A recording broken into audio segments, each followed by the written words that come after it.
Welcome to This Explainer. Look, if you're a student, a parent, or an educator in Indiana right now, you know exactly how confusing this whole transitional period for high school graduation can be, right? It honestly feels like navigating a giant maze of state bureaucracy. But hey, don't worry. Today, we're taking all that complex info from the Department of Education and turning it into a clear, reliable roadmap. Think of this as your personal cheat code to beating the system. Okay, let's dive into this. Here's our roadmap for today. First, we'll look at the two-part graduation system. Second, we'll unpack the three pathways. Third, the big 2029 shift. Fourth, special situations and exceptions. And finally, some practical tips for families to take away. So what's the big picture here? Well, the state's overarching goal is actually pretty simple. They want to design a system that gives students a lot more flexibility, while making absolutely sure they're ready for whatever comes next. Whether that's college, jumping into the workforce, or military service. The state is basically trying to make graduation less about just sitting at a desk, and more of a moving target geared toward genuine real-world readiness. All right, part one, the two-part graduation system. Here's the reality check for 2026 high schoolers. Simply passing your classes? Yeah, that's no longer enough. Indiana now mandates a two-part system. You basically have to fill two completely distinct, massive buckets. First, you've got your traditional diploma course and credit requirements. And second, you've got to satisfy the graduation pathways. You absolutely need both of these to cross that finish line. Moving right along to part two, unpacking the three pathways. Now, this is where it gets interesting. The graduation pathways operate a whole lot like a three-legged stool. To graduate, a student has to complete at least one approved option in each of these three broad areas. Leg 1, earn a high school diploma. Leg 2, demonstrate employability skills. And Leg 3, demonstrate post-secondary readiness. If you miss even one leg of that stool, well, the whole thing topples over. So taking a closer look at that first leg, the foundation is still your traditional diploma, whether you're going for Core 40, academic honors, or technical honors. All of these require standard subjects, right? Math, English, science, social studies, and electives. But here's the catch. Missing just one required subject credit here can literally delay your entire graduation. So course selection, it is absolutely vital. Okay, moving to the second leg of the stool, we hit a question that trips up so many families. What exactly are employability skills? Now don't panic. This doesn't mean your 15-year-old needs to, become a corporate middle manager overnight. The answer here is all about action. You satisfy this requirement through project-based learning, service-based learning, or work-based learning. Think securing a local internship or holding down a part-time job. This gets teenagers out of the classroom and into the real world. And why does this matter?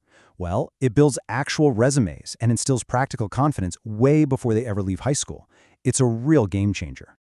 Then we have the third and final leg, post-secondary readiness. How do you prove this? Usually via college-ready test scores, earning career credentials, or completing recognized apprenticeships. Basically, this is the ultimate proof to the state that a student is fully equipped to enroll in college, enter direct employment, or enlist in the armed forces. And for our career and technical education, or CTE students, there's been a major recent update. The state actually phased out the older rule set known as Perkins V back in 2024. So, starting with the 2025 cohort, if you're focusing heavily on a technical career path, you must use a next-level program of study sequence. To put that in plain English, it means completing at least 2 non-duplicate advanced CTE courses and maintaining at least a C average. All right, part 3, the upcoming 2029 shift. So everything we just talked about, that system actually sunsets on October 1st, 2028.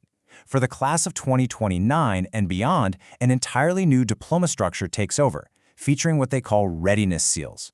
This is huge. If you are currently an 8th grader, class of 2029, you will be graduating under entirely new rules. And honestly, these new rules come with some massive perks. The 2029 system utilizes these seals, like the Employment Honors Plus seal and the Enrollment Honors Plus seal. Guys, earning that enrollment seal literally guarantees automatic acceptance to all Indiana public colleges and even several private ones. No way, right?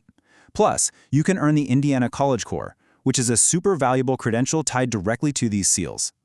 Let's pivot to Part 4, Special Situations and Exceptions. Now, the state is very, very firm on this next point.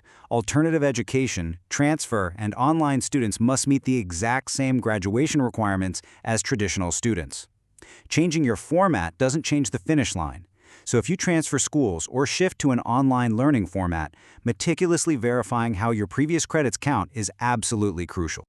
What about adult learners who didn't earn a diploma the first time around? Well, there is a separate pathway for you via the Department of Workforce Development. But, and this is a big but, consider this an urgent warning. The state is suspending the online proctored high school equivalency test as of July 1st, 2025. So for sure, double-check your current testing options right away if you're pursuing this route. Finally, Part 5, Practical Tips for Families. Okay, let's get into survival guide mode. Tip number 1. Check your student's graduation plan every single semester. Not just once a year, every semester. Like we said earlier, state requirements act as a moving target, and course availability can change. Frequent check-ins ensure that a single tiny scheduling error doesn't snowball into a delayed graduation. Tip number 2 is pretty direct. If your student is behind, contact the school counselor immediately. Early intervention is literally the only way to leave enough time for credit recovery or to adjust your pathway plan. Please, please do not wait until the spring of their senior year to have this conversation. So before your next school meeting, grab a pen and verify these exact points. Ask if they are using the current or the new diploma system. Confirm which specific courses count toward diplomas versus pathways. Make sure to secure those internships or service projects early. Do not leave employability skills to the last minute. And if your student is college-bound, absolutely ask about the Indiana College Core.